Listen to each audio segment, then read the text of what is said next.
മുള്ളൂർക്കരയിലാണ് യുവാവിനെ കുത്തി വീഴ്ത്തിയത്. ആറ്റൂർ സ്വദേശിയായ സുഹൈബിനാണ് കുത്തേറ്റത്. 24 തവണയാണ് പ്രതി സുഹൈബിനെ കുത്തിയത്. കഞ്ചാവ് കേസിലെ പ്രതി കൂടിയാണ് ഈ ആക്രമണം നടത്തിയ ഷാഫി. ആക്രമണത്തിന് കാരണം വളരെ വിചിത്രമാണ്.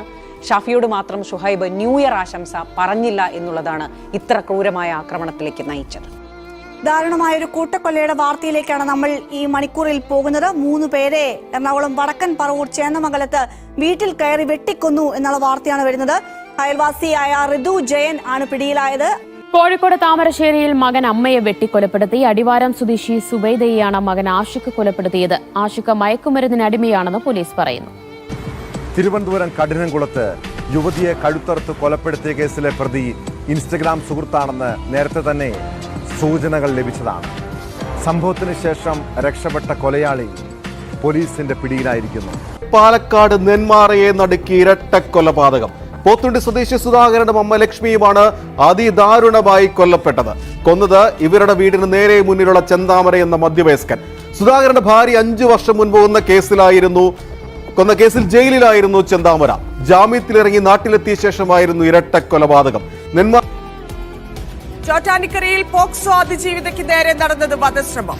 മർദ്ദിക്കാൻ ഉപയോഗിച്ച ചുറ്റികയും ഷാൾ മുറിച്ച കത്തിയും കണ്ടെത്തി. പ്രതി പോയത് കുട്ടി മരിച്ചെന്ന് കരുതി. തിരുവനന്തപുരം ബാലരാമപുരത്ത് 2 വയസ്സുകാരി കിണറ്റിലെറിഞ്ഞ് കൊന്ന കേസിൽ അമ്മാവൻ ഹരികുമാർ അറസ്റ്റിൽ. കുഞ്ഞിന്റെ അമ്മയായ സഹോദരി ശ്രീതുവിനോട് വഴിവിട്ട ബന്ധങ്ങൾക്ക് ഹരികുമാർ ശ്രമിച്ചിരുന്നു എന്നാണ് പോലീസ് കണ്ടെത്തൽ. ഇത് നടക്കാത്തതിന്റെ വൈരാഗ്യമാണ് കൊലയിലേക്ക് നയിച്ചതെന്നാണ് മൊഴി. തിരുവനന്തപുരത്ത് നിന്ന് ഞെട്ടിക്കുന്നൊരു വാർത്ത. തിരുവനന്തപുരം നഗരൂരിൽ സ്വകാര്യ എഞ്ചിനീയറിംഗ് കോളേജിൽ വിദ്യാർത്ഥി കുത്തേറ്റ് മരിച്ചു.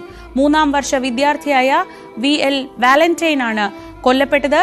കോളേജിൽ വിദ്യാർത്ഥികൾ തമ്മിൽ ഇരുന്ന് മദ്യപിക്കുന്നതിനിടെ ഉണ്ടായ തർക്കം ഒരു കൊലപാതകത്തിലെത്തുക. ഒരു കോളേജിൽ നിന്നാണ് ഈ വാർത്ത വരുന്നത് എന്ന് അത്യധികം ആശങ്കപ്പെടുത്തുന്നുണ്ട്. നാടിനെ നടുക്കി തിരുവനന്തപുരത്ത് കൂട്ടക്കൊല. വെഞ്ഞാറമൂട് തേന്മലയിലാണ് 23കാരൻ 5 പേരെ വെട്ടിക്കൊലപ്പെടുത്തിയത്. പ്രതിയുടെ വെട്ടേറ്റ് ഗുരുതരാവസ്ഥയിലാണ് പ്രതിയുടെ അമ്മ. ഈ അമ്മ ഉൾപ്പെടെ 6 പേരെ കൊലപ്പെടുത്തിയെന്നുള്ളതാണ് പോലീസ് സ്റ്റേഷനിലെത്തി വെഞ്ഞാറമൂട് സ്വദേശിയായിട്ടുള്ള അഫാൻ പോലീസിനെ അറിയിച്ചത്. കോഴിക്കോട് താമരശ്ശേരിയിൽ വിദ്യാർത്ഥികൾ തമ്മിലുണ്ടായ സംഘർഷത്തിൽ പരിക്കേറ്റ് ചികിത്സയിൽ ഉണ്ടായിരുന്ന 10ാം ക്ലാസ്സുകാരൻ മരിച്ചു എന്ന വാർത്തയാണ്. കോഴിക്കോട് സ്വദേശി ഷഹബാസ് ആണ് മരിച്ചത്. ഇതിനിടെ ഈ കുട്ടികൾ തമ്മിൽ നടന്ന ഒരു ചാറ്റിന്റെ ഞെട്ടിക്കുന്ന ശബ്ദ സന്ദേശങ്ങൾ കൂടി വരുന്നു. മരിച്ചു കഴിഞ്ഞാലും വലിയ വിഷയമൊന്നും അത് കേസെടുക്കുമല്ലോ പോലീസ്. കേസ് ഉണ്ടാവില്ല, കേസ് തള്ളി പോകും. കാരണം ഒരേ ഇങ്ങോട്ട് വന്നത്. പത്തനംതിട്ട കളഞ്ഞൂർ പാടം എന്ന ഗ്രാമത്തിലെ കളിക്കൂട്ടുകാരായിരുന്ന വിഷ്ണുവും ബൈജുവും ഒരമ്മ പെറ്റ മക്കളെ പോലെയാണ് ഇരുവരും വളർന്നു വന്നത്.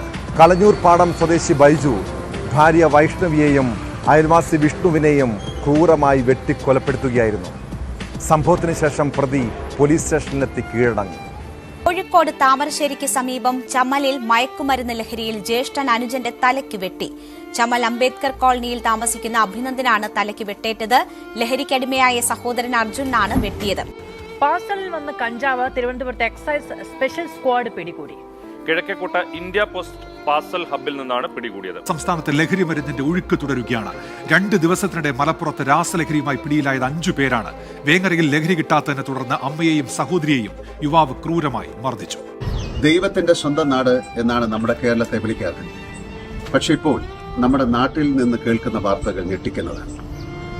അച്ഛനെയും അമ്മയെയും സഹോദരരെയും കൊല്ലുന്ന മക്കൾ, അധ്യാപകരെ ഭീഷണിപ്പെടുത്തുന്ന വിദ്യാർത്ഥികൾ, കൂട്ടക്കൊലകൾ, സുഹൃത്തുക്കൾ തമ്മിൽ നിസ്സാര കാര്യങ്ങളിൽ വരെ ഉണ്ടാകുന്ന തർക്കങ്ങൾ വലിയ അക്രമമാകും.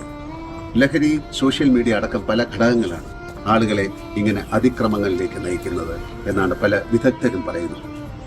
എന്തായാലും ആളുകളുടെ സ്വഭാവത്തിൽ മാറ്റമുണ്ട്. ഈ ദുസ്ഥിതി മാറിയേ പറ്റൂ. ജീവിതമാകണം ലഹരി.